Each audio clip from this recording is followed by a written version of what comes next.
You know, over the past 10 years, Final Fantasy XIV has had many branching and broad story arcs within the game's main story quest, or MSQ for short. We've taken on would-be gods, we've seen the recreation of entire countries, and we've also gotten to delve into the past through the rich technology of the Allegan Empire. In fact, we've done that so many times that it's become rather comical for the Final Fantasy XIV community to blame the Allegans for just about everything. Or, if it wasn't the Allegans' fault, it was at least the Ascians. But that is to say, my friends, that not all stories are created equal within this MMO. In fact, this tale has been ignored or looked over so many times now that I'm starting to question when or even if we're ever going to get it, period. And that story I'm referring to right now is the story about Gridania.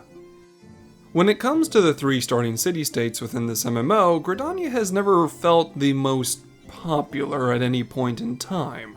And yet, I do not think that is the player's fault. In fact, I would actually lay the responsibility at the feet of the developers and writers on this one. Because when compared to Limsa Lominsa or Ul'dah, Gridania has arguably had the least amount of development and refinement ever since the game's re-release of 2.0. The city-state of Ul'dah has had so many quests and main story tie-ins revolving around it that honestly most players understand that country front and back at this point. There was the attempted coup at the end of ARR, which led into Heavensward, and even after those events, the Sultana calls upon the Warrior of Light multiple times to help with a variety of things, and every quest helps to teach you a little bit more about not only Ul'dah, but what direction Ul'dah is going as a country in the future. They got an entire dungeon set through the Sildian subterrane, which explained even more about not only the Sultana's lore, but the origins of Ul'dah in the first place.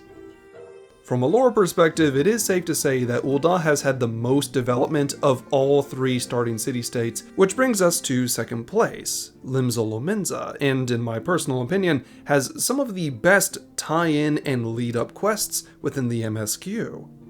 Of course, the players had to wait till Shadowbringers to eventually get this story, but personally I would say it was worth the wait.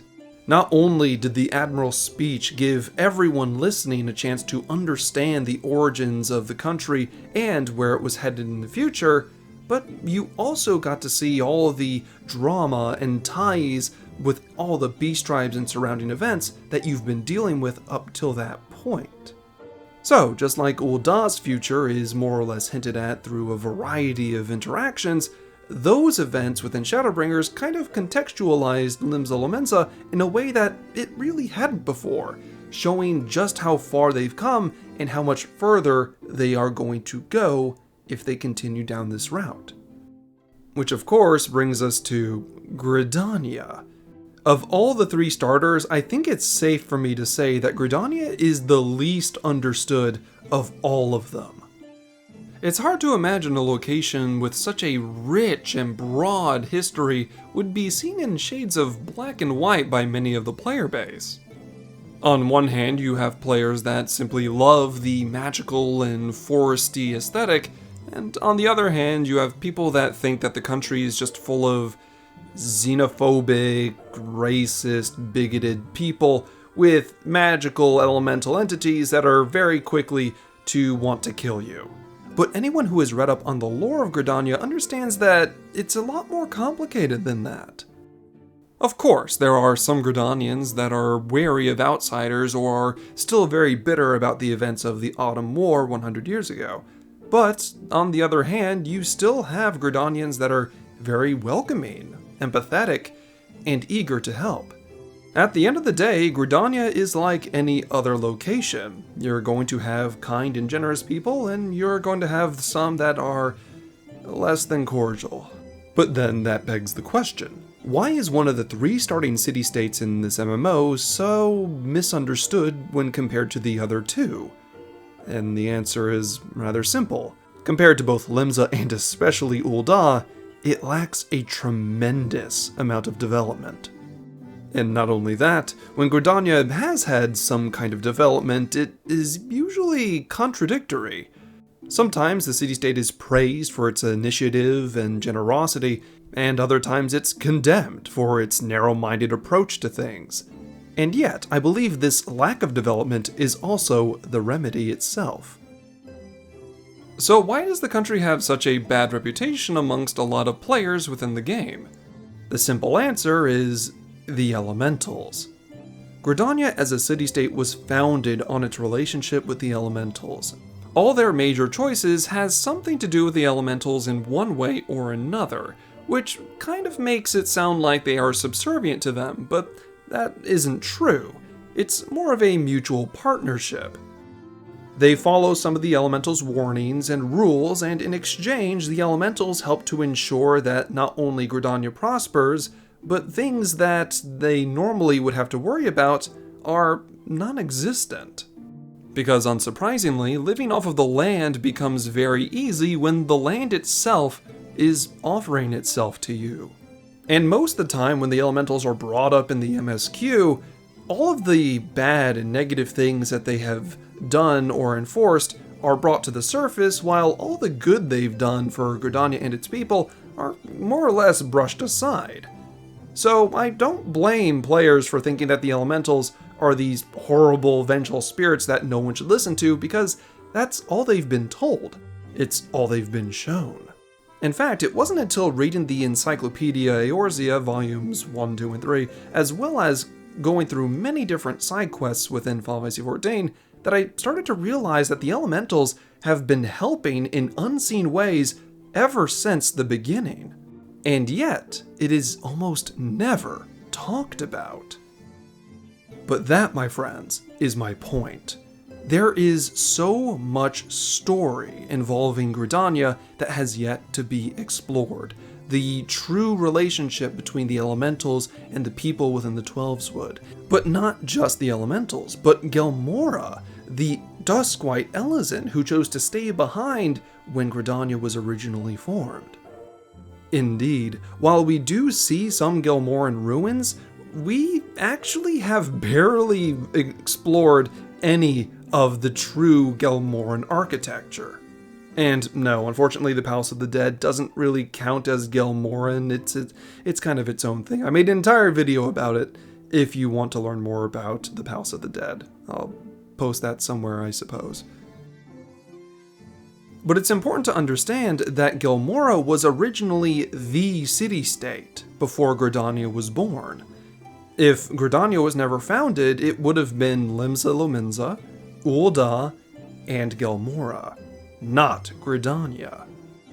And after going back through my notes, I don't recall seeing any data or dialogue that suggested that Gelmora was ever abandoned in its entirety, heavily suggesting that there are still people living within certain reaches of the Gelmoran subterrane.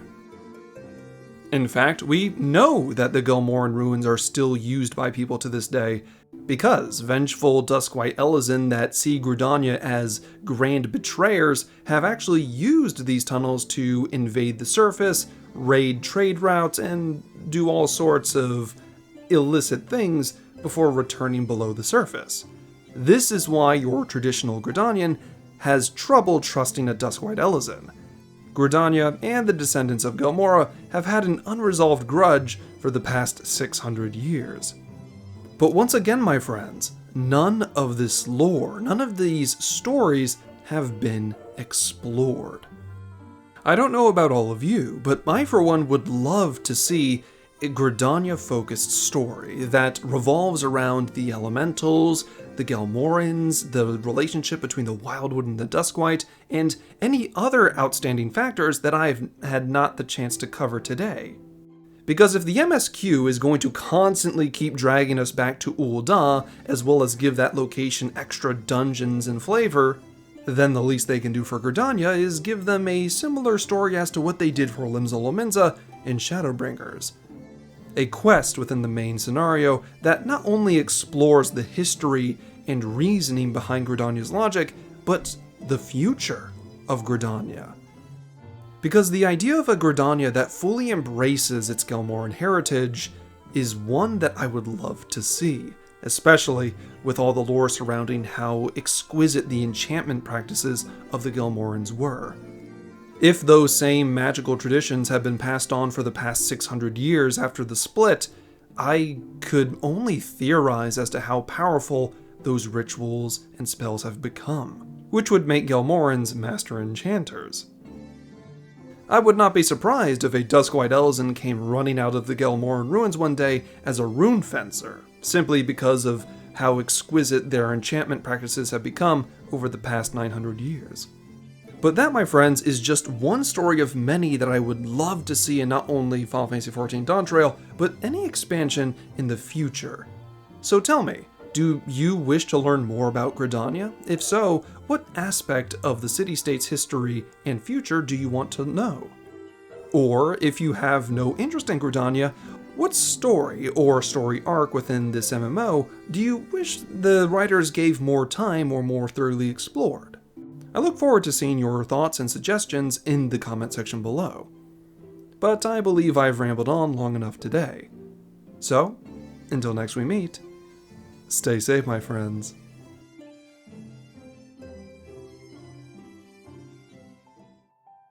If you enjoyed this video, please remember to subscribe to the channel for more content. It's a simple button click for you, but I appreciate it more than you know. And as always, I'd like to thank my patrons currently on screen: Amina Viltaria, Slippers, Nanama, Naraya O'Meara, Potato, Sinalv Bagel, Cizani, and Travanche. If interested, you'll find links to my Discord, Twitter, and more down in the description. But above all else, thank you for your time, and I hope you have a wonderful day. Class dismissed.